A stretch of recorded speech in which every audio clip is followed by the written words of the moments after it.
Hello everyone, this is Gobind Singh Negi and welcome to my channel Economics with Gobind sir. So student, today we are going to discuss the topic that is government budget and the economy. This is the part 8 of these topics. Now in this video we are going to discuss about the non-tax revenue. In last video we have discussed about the tax revenue, types of taxes.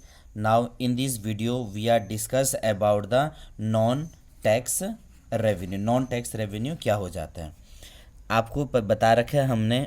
जो हमारा topics है that is a budget या budgetary receipt. Budgetary receipt उस receipt को बोलते हैं जहाँ से सरकार के पास पैसा आता है, that is called budgetary receipt. Budgetary receipt के अंदर मैंने आपको पार्ट बता रखे हैं, दैट इज़ रेवेन्यू रिसिप्ट। इसके अंदर मैंने आपसे पार्ट बता रखे हैं, दैट इज़ रेवेन्यू रिसिप्ट। वो पैसा जो सरकार को टैक्सेस के फॉर्म पे आता है, that is revenue receipt. And another one is capital receipt. Another one is a capital receipt. एक तो रेवेन्यू रिसिप्ट हो गया था और एक capital receipt. Revenue receipt are further divided into two parts. First one is a tax revenue. Tax revenue, जो पैसा सरकार को टैक्स के फॉर्म पर आता है, that is called tax revenue. And another one is a non tax revenue. Another one is a non tax revenue, जो tax के फॉर्म पर नहीं आता है, उसे हमने क्या बोला हुआ है, नॉन टैक्स रेवेन्यू। तो आज हमारा जो सब टॉपिक्स आएगा that is non tax revenue. तो इसके अंदर हम नॉन टैक्स रेवेन्यू के अंदर हम वो चीज़ लिखेंगे, these are those receipt of the government. These are those receipt of the government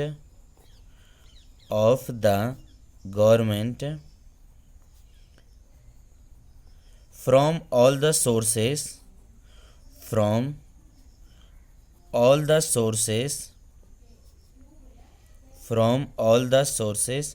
other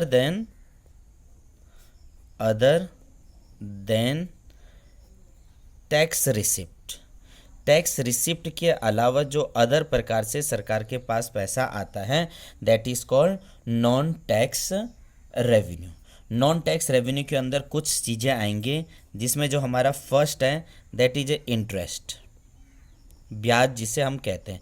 interest से भी सरकार के पास पैसा आ जाता है। इंटरेस्ट, आपको पता है कि सरकार जो लोगों को लोन प्रोवाइड वगैरह कराती हैं, अब लोन किसको देती है सरकार, जो अलग अलग गवर्नमेंट है। गवर्नमेंट का मतलब कैसा गवर्नमेंट हो गया, जितने भी हमारे स्टेट गवर्नमेंट हो गया, जितने भी हमारे यूनियन टेरिटरीज वगैरह हो गया, केंद्र शासित प्रदेश वगैरह हो गया, इनको भी सरकार पैसा देती है। सरकार प्राइवेट एंटरप्राइजेस को भी पैसा देते हैं, प्राइवेट सेक्टर को भी पैसा दे देती है, जो बड़े बड़े इन्वेस्टर वगैरह रहते हैं इनको भी पैसा दे देती है। सरकार पैसा जनरल पब्लिक को भी दे देती है। तो इन चीज़ों को जो पैसा सरकार ने दे रखा था, इनसे भी क्या हुआ, सरकार के पास क्या होगा, पैसा ब्याज के तौर पर वापस मिल जाएगा, दैट इज़ कॉल्ड इंटरेस्ट। ब्याज में पैसा जो लोगों को दे रखा है, वहाँ से भी सरकार के पास पैसा आ जाता है। दूसरा आता है इसके अंदर, दैट इज ए प्रॉफिट, फ़ायदा का मतलब जो सरकार की मल्टीनेशनल कंपनियाँ होंगी या सरकार की जो कंपनियाँ होंगी, जिससे हमने क्या बोला है, PSU, जो सरकारी कंपनी होती है, दैट इज़ पब्लिक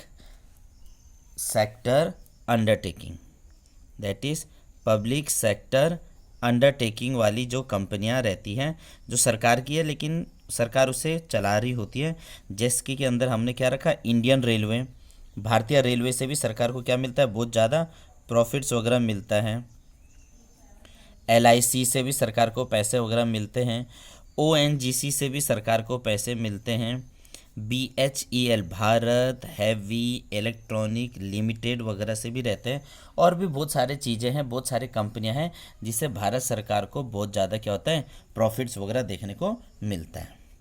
तीसरा चीज़ें इसमें आती है दैट इज ए फीस। सरकार क्या करती है, कई चीज़ों पर हमसे फीस लेती है। जैसा क्या हो गया, कोर्ट फीस हो गया। हम बर्थ सर्टिफिकेट या डेथ सर्टिफिकेट बनाते हैं, उन पे भी फीस लगती है, that is a registration fees वगैरह रहती है। इंपोर्ट फ़ीस वगैरह रहती है, हम कुछ भी चीज़ इंपोर्ट और एक्सपोर्ट वगैरह करते हैं, उन इंपोर्ट एक्सपोर्ट वगैरह पर भी फ़ीस लगती है। और भी बहुत सारी चीज़ें हैं, तो इन पर क्या हो जाती है, सरकार को फ़ीस मिल जाता है। तो ये भी क्या हुआ, एक प्रकार से नॉन टैक्स रेवेन्यू हो गया। Fourth one is licence fees. जब भी हम लाइसेंस वगैरह बनाते हैं, चाहे दुकान ओपन करने के लिए जीएसटी वगैरह के लिए भी हमें लाइसेंस वगैरह लेना चाहिए, परमिट वगैरह के लिए भी हमें चाहिए, कॉमर्शियल व्हीकल्स वगैरह के लिए भी हमें क्या चाहिए, लाइसेंस चाहिए। तो वहाँ से भी जो सरकार के पास पैसा आ जाता है। या हमने कोई बोला नेशनल परमिट पाने के लिए, कोई कहा हमने नेशनल परमिट वगैरह पाने के लिए, तो यहाँ से भी सरकार के पास क्या आ जाता है, बहुत सारे पैसे आ जाते हैं लाइसेंस फ़ीस वाले हिसाब से। ये फ़ीस तो हुआ जो कोर्ट पर लगता है, रजिस्ट्रेशन पे लगता है, प्रॉपर्टीज़ वगैरह पे लगता है, इंपोर्ट वगैरह पे लग जाता है, दैट इज ए फीस। और another one is a licence fees, जो हमें लाइसेंस बनाने वगैरह पर लगता है। अगला सरकार का जो अच्छा तरीका है that is a fine and penalties. Fine and penalties का मतलब, अब जो हमारे ऊपर बहुत सारे फ़ाइन लग जाते हैं, बहुत सारे पेनल्टीज़ वगैरह लग जाते हैं, वो माना तो नहीं जाता है, लेकिन फिर भी क्या है, हम पर बहुत ज़्यादा पेनल्टीज़ वगैरह लगता है। जैसा जिसे हम सिंपल भाषा में बोले, जो हमारा चालान वगैरह कट जाता है, क्या बोलते हैं, ओवर या रेड लाइट वगैरह पे जो चालान वगैरह कट जाता है, रेड लाइट वगैरह पे, इस प्रकार की जो भी चीज़ें रहते हैं, लेट फीस वाला जो रहता है, दैट इज ए फाइन या पेनल्टी वगैरह लग जाता है। इसके बाद सरकार के पास जो पैसा आता है that is in terms of gift and grant. जो गिफ्ट वगैरह अनुदान वगैरह भी देते हैं, तो इससे भी भारत सरकार के पास क्या होती है, या किसी भी गवर्नमेंट के पास बहुत सारा पैसा आ जाता है, that is a gift and grant. अब गिफ्ट कौन देता है, हमें फॉरेन कंट्री से मिलते हैं, हमें क्या मिलते हैं, फॉरेन कंट्रीज़ वगैरह से गिफ्ट और ग्रांट्स वगैरह भी मिल जाते हैं। कोई लोग बंदा हमें क्या करते हैं, डोनेशन वगैरह भी दे देते हैं। कहीं कहीं पर चीज़ें क्या हुआ, वॉर के टाइम पर हमारी कोई हेल्प वगैरह भी कर देते हैं, फ्लड के टाइम पे भी जो हमें गिफ्ट वगैरह देते हैं, बहुत सारे सहायता वगैरह कर देते हैं। तो कभी कोई इंडिविजुअल वगैरह भी करता है, कोई एज ए होल वाले हिसाब से भी कर देते हैं, लेकिन गिफ्ट वगैरह हमें मिल जाता है, तो that is called a gift and grant. And the last one is that is a special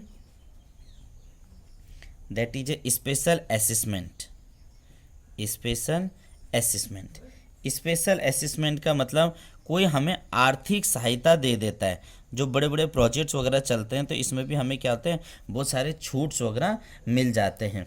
जैसे कि जो मेट्रो प्रोजेक्ट्स वगैरह चलाते हैं, जो हमने क्या चला दिया, मेट्रो प्रोजेक्ट्स वगैरह चला दिया है, तो इन चीज़ों पर भी हमें क्या हुआ, बहुत सारा बेनिफिट्स वगैरह हो जाता है, जिनके समय समय के हिसाब से डेवलपमेंट वगैरह भी बन जाता है। तो ये चीज़ें हमारा किसके अंदर आ जाएगा, that is a non tax revenue, जो टैक्स के अलावा भी अदर फॉर्म पे सरकार के पास पहुंच जाता है, that is called a non tax revenue. और टैक्स रेवेन्यू के अंदर मैंने आपसे बता रखा था डायरेक्ट टैक्स और इनडायरेक्ट टैक्सेस।